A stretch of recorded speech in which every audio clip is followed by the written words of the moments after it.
Hello hi friends, welcome back to another mini vlog. ఈరోజు video ఏంటంటే మా పిల్లల స్కూల్కి స్నాక్స్ చేద్దామని మార్నింగ్ వెళ్ళేటప్పుడే మా చిన్న పాప చెప్పిపోయింది, మమ్మీ శనగలు ఉడకబెట్టి మమ్మీ అని. అందుకని వాటిని ఉడకబెట్టాను. ఒక 11 విజిల్స్ వచ్చాయి.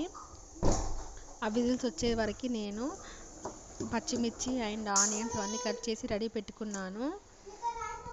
ఎందుకంటే పోపుకి మైండ్ నంచుకోవడానికి ఆనియన్స్. మా టిల్లు వచ్చి చూస్తున్నాడు, స్మెల్ వచ్చింది రాగానే. ఏం చేస్తున్నావు మమ్మీ అని చూసి వెళ్తున్నాడు. చివరికి ఇలా ఉడికాయి.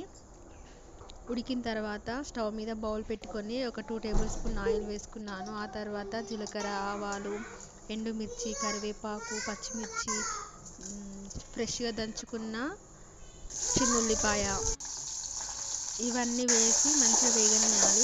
ఆ తర్వాత కొంచెం సాల్ట్ వేసుకున్నాను, ఎందుకంటే కొంచెమే వేసుకోవాలి. ఉడికేటప్పుడు కొంచెం వేసుకున్నాను, ఒక 1/2 టేబుల్ స్పూన్. ఇప్పుడు ఒక 1/2 టేబుల్ స్పూన్ వేసుకున్నాను. ఆ తర్వాత చివరికి పసుపు వేసుకున్నాను. పసుపు వేసుకొని మళ్ళీ ఒకసారి కలుపుకొని ఉడికిన శనగలన్నీ ఇందులో వేసుకొని మళ్ళీ ఒకసారి కలుపుకోవాలి.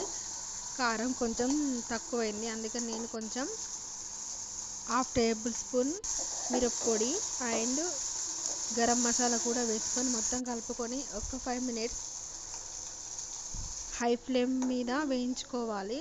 వేయించుకుంటే టేస్ట్ బాగుంటుంది. ఇంతే అండి. ఈ వీడియో కనుక మీకు నచ్చినట్లయితే please like and share, subscribe, comment. చివరిలో ఆనియన్ సర్వ్ చేసుకొని ఇచ్చేయడమే. టేస్ట్ అందరు బాగుందన్నారు. మా టిల్లు చూడండి వెయిట్ చేస్తున్నాడు. బాయ్ మరి. ఎట్లుంది లడ్మి చెప్పు. ఈ రెసిపీ ఎంతమందికి తెలుసో కామెంట్ బాక్స్లో కామెంట్ చేయండి. అలాగే ఎంతమందికి ఇష్టమో లైక్ చేయండి.